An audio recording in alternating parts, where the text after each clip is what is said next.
You can use the same exact method to knit 3-stitch popcorns, but I think you'll see that they look a little more like pleats than rounded popcorns. Same method, I'm going to knit across the first bridge and the first 3 popcorn needles, and then I'm going to hold the bridge and then pull back on the butts of those needles a little bit to make it easier to get in there. Insert a 3-prong tool from above through the purl bumps at the base of each stitch and drop the tool forward for tension, and then I'm going to knit 5 rows. So 2, 3, 4, and then the 5th row runs right across to the next popcorn. And then I will lift this tool up, insert the second tool from below, hang it on the needles, and pull those needles right out to hold because they're done. Hold the bridge in between, and then I'm ready to do the second popcorn. So I'm going to catch those purl bumps, drop the tool forward, and knit 4 more rows. So 2, 3, 4, and actually let's make this one a little bigger and see what happens. 5, 6, 7. And once again, I'm going to switch tools, but you need to know that even if I, did that by mistake, the stitches can't run. It was just these very first stitches down at the bottom that were picked up to begin with. So I can just go back, fish around for them, and hang them where they should be. So you can't lose anything by trying the 2-tool method. Once again, bridge needles into holding position, pull back slightly on the popcorn needles so that I can see those 3 purl bumps. Pass the tool to the front for some tension. And complete the row.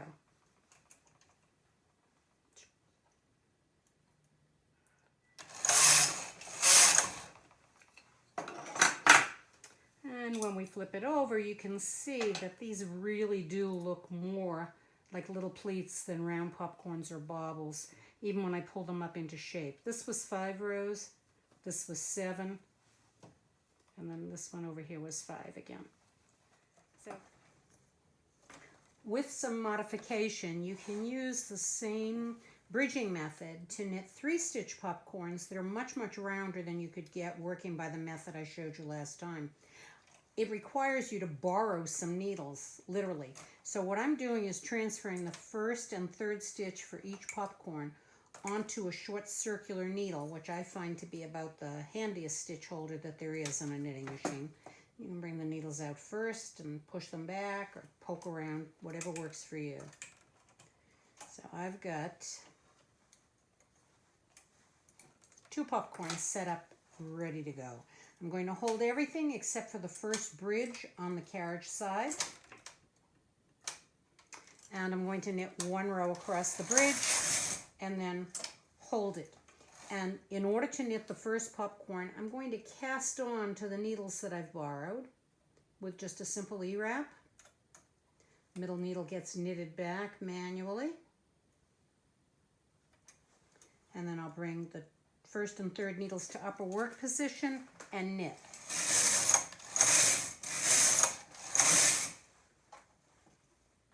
Okay, that stitch doesn't look like it knitted too cleanly. Let's fix that. You do need to watch out for the weight on these 3 stitches so that they will knit cleanly. And if you find that they're not knitting as nicely as you'd like, I use one of my modified claw weights here to keep those stitches down in place. When my claw weights get mangled enough from misuse and overuse, I cut off the extra ones and I file down the edges to make a narrow claw. So then I'm going to move the 1st and 3rd stitches back onto the center needle and knit 1 row to the right. And then I need to return the original stitches to their needles. So I'll just take this one and place it on the 1st needle and this one onto the 3rd needle. Now because this is a popcorn, I do need to pick up a stitch from the 1st row to hang that popcorn. Popcorns are always done with lifted stitches. So that popcorn is complete. I'm going to return the next bridge to upper work position and knit across to the placement of the next popcorn. I'll hold all of those needles and once again cast on to the empty needle here, knit the center needle back, and cast on to one more needle here and knit. And again, the weight would be helpful. Now I'm only doing 5 rows here, but you could just as easily decide that you're going to make a bigger popcorn. Just be aware that they tend, again, to look more like little loops or tabs than they do round popcorns if there's too many rows. And you can hang the center stitch first if you prefer. Last time I did the first and third, this time I did the center stitch. It really doesn't matter, and it isn't anything that will show on the front of the fabric. So once again, under that yarn so it doesn't trap it on the front.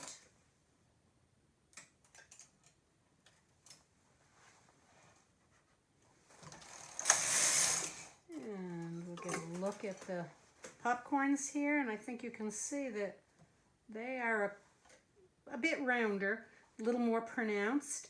Up to you to decide if they're really worth the extra work and the extra steps that are involved in producing them. You can knit 5-stitch popcorns the same way by borrowing an additional 4 needles to the left or right of the first stitch of the popcorn. So in this case, I'm taking off those 4 stitches, and then let's do another one right over here. I'm going to take off 4 more stitches.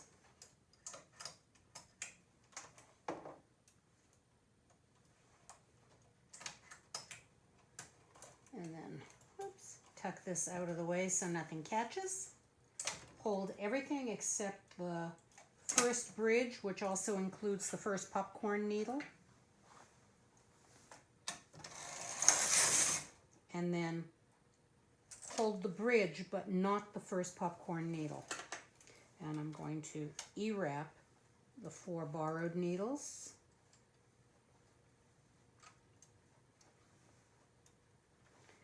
Bring them to upper work position. And now I'm going to knit across all of those needles. Oops, got one extra here. So that's 2 rows, 3, 4, 5 rows. And you can see nothing is connected down here. You may want to put an extra weight on it to just keep an eye on that so that all the stitches knit cleanly. And then what I'm going to do is decrease from 5 stitches down to 3,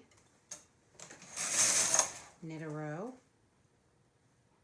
In fact, let's knit 2 rows there, and then reduce it down to a single stitch. And I'm going to knit 1 row across that single stitch, and then I'm going to pick up, but rather than picking up at the middle of the popcorn, I'm actually going to pick up 1 stitch from each corner, so to speak, on that first row. And then I'm going to move all of this back to the last needle on the right, which was the needle that I didn't empty for the popcorn. And I'm going to replace the 4 stitches whose needles I borrowed.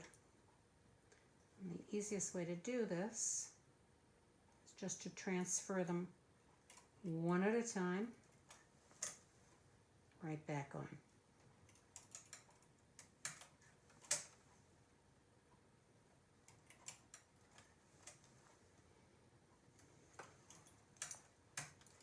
And then I'll bring the next bridge to upper work position, the next bridge and the first needle of the next popcorn actually, and knit across. Then first popcorn is done, and pop it a little more to the front there. And I'm going to hold those needles and the bridge, and then I'm going to repeat the same activity here. I need to cast on to the 4 empty needles. I'm trying to keep my hands out of the way so you can see what's going on. It really doesn't need to be quite as clumsy looking as it looks when I'm working left-handed. So again, 5 rows.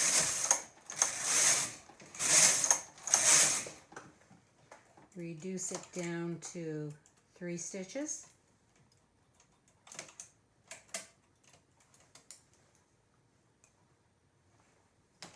Knit 2 more rows and reduce down to a single stitch.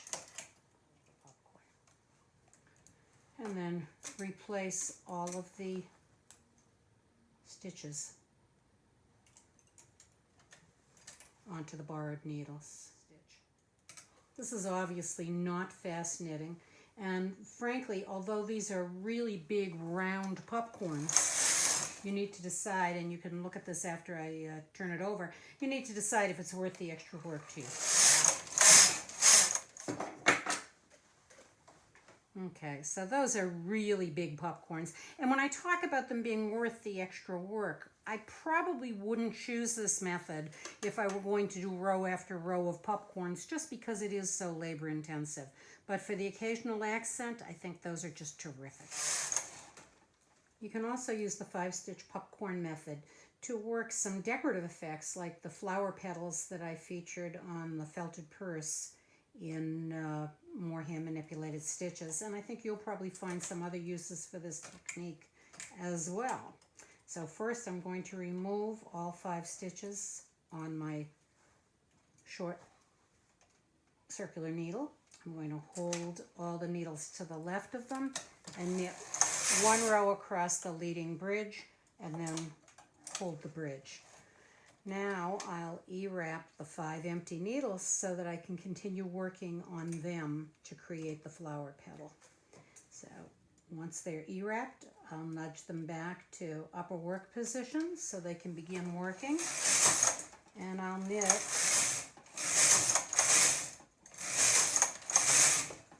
at least 5 or 6 extra rows, and then I'll reduce down to 3 stitches.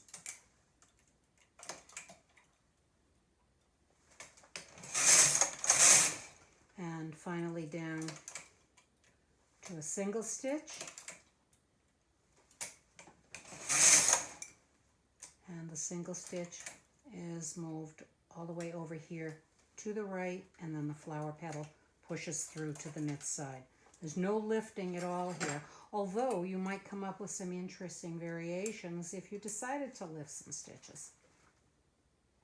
The original stitches are rehung on the needles, and then I can go on working.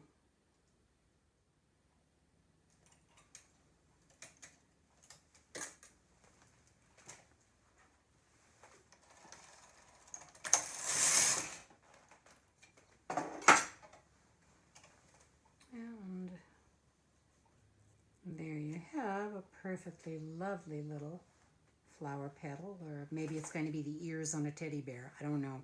But it's the same structure as the popcorn, except no stitches have been lifted, and it becomes its own texture.